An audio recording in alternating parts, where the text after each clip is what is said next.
Bienvenue à l'heure de la bonne nouvelle. Croyez-vous à l'immortalité? Rares sont ceux qui ne voudraient pas vivre pour toujours. D'un aspect physique, on est tous obligés d'admettre que la mort est inévitable. C'est une fatalité, un destin universel. Mais l'immortalité, ça vous dit quoi? Il n'y a pas grand monde qui sait que ça existe, qui sait si ça existe. Moi, j'y crois pas vraiment. Enfin, dans notre période sur Terre, en transmettant le maximum de choses positives à nos enfants ou à nos proches. Après, moi, je crois pas non plus en la réincarnation. Je crois pas qu'on va revenir. Je crois pas, mais... On va retrouver les nôtres. Peut-être, je sais pas. Bon, comme tout le monde, on a des périodes de doute, on a des périodes où on se pose des questions, des périodes où, après tout, sans être croyant, après tout, on visite beaucoup d'églises. Donc peut-être que quelque part, on a envie de se raccrocher à des choses dans des moments plus compliqués, certainement. Certainement. L'immortalité, on n'y croit pas. Voilà, on est sur Terre, on profite des plaisirs, etc. Et puis après, c'est fini. Ça me dit absolument rien. Moi, je suis athée. Ça fait que ça règle le problème, là. Je crois pas qu'il va y avoir un au-delà. Je pense qu'il peut y avoir quelque chose. Moi, je crois à une forme de réincarnation qui peut exister, là.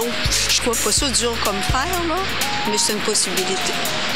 Bon, regarde-moi, là, qu'est-ce que j'en sais de l'immortalité? Moi, je prétends pas que je vais rester sous cette forme-là pendant des siècles, ça m'intéresse pas. Moi, je vais venir laide, puis pas belle, puis non. Mais je prétends, par exemple, que mes enfants qui m'aiment, mes petits-enfants qui m'aiment, eux vont me faire vivre dans leur cœur. Et ce que je vais leur donner comme principes moraux, ils vont le garder. Donc, ils vont leur transférer à leurs enfants. Et de cette façon-là, je vais rester vivante à l'intérieur d'eux. Bonjour Jean-Pierre. Bonjour Valérie. J'ai pas senti de grande certitude dans les réponses des gens qu'on a recueillis. Non, je pense qu'il n'y avait pas beaucoup de certitude et même, j'irais jusqu'à dire qu'il y avait même de la négation finalement. Ouais. Ce que j'ai saisi, c'est que les gens ne croient pas du tout qu'il existe quelque chose. En fait, ils ne veulent pas croire qu'il existe quelque chose après la mort. Et ce que je trouve intéressant, Valérie, c'est que il y a quelques semaines, j'ai cité un extrait du père Gédéon, Doris Lucier, un penseur québécois qui a vécu, qui a été très populaire dans les années 70-80. Et dans son texte, il parle justement de la mort et il parle de l'immortalité.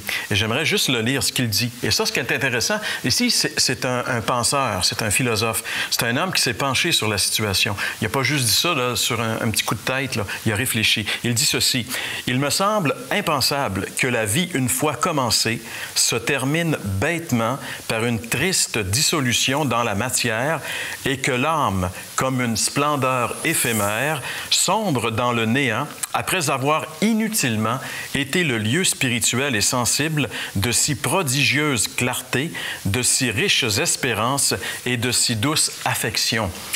Il me paraît répugner à la raison de l'homme qu'autant qu'à la providence de Dieu, que l'existence ne soit que temporelle et qu'un être humain n'ait pas plus de valeur et d'autre destin qu'un vulgaire caillou. Ce que je trouve beau dans le destin humain, malgré son apparente cruauté, c'est que pour moi, mourir, ce n'est pas finir, c'est continuer autrement. Un être humain qui s'éteint, ce n'est pas un mortel qui finit, c'est un immortel qui commence. Je trouve ça merveilleux de la part d'un... Tu sais, cet homme-là n'a pas écrit ça pour nous dire qu'il était chrétien et qu'il avait une espérance chrétienne, mais pour nous dire, ça m'apparaît complètement absurde de penser que on vit, puis on meurt, puis il n'y a plus rien après. Il me semble que si on réfléchit un instant, ça n'a pas de sens, cette pensée-là. Alors, si il a réfléchi là-dessus, il rejoint ici la pensée chrétienne. Nous, on croit que, oui, il y a quelque chose après. C'est pour ça qu'on est là à l'heure de la bonne nouvelle, finalement. J'imagine que vous avez une opinion à ce sujet, alors on aimerait vous entendre. Alors écrivez-nous à l'heure de la bonne nouvelle, casier postal 26006, Trois-Rivières, Québec, G8Y7M1, ou par téléphone au 1-866-509-1319 ou encore par courriel à info@hbn.ca.